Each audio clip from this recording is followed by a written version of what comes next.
there we are. We've mounted the heater plugs, so we're moving on to checking the timing, engine timing.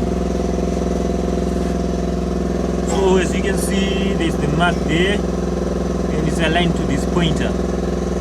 Just to be aligned together, aligned.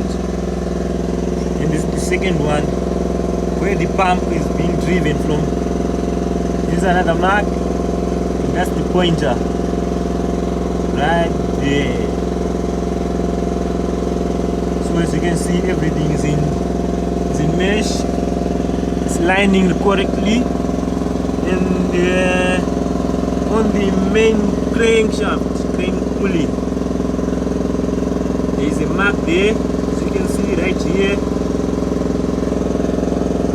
It's all aligned, so our vehicle should be able to start right at this point. Should be able to start. Should be not having any hard starting issues. This is a simple engine, the Mitsubishi 4D56.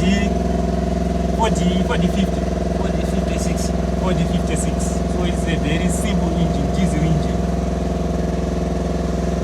Anyone should be able to start the engine, making it run smoothly. So we're going to move on, maybe trying to start the vehicle. And also remember to check the tension on the belts.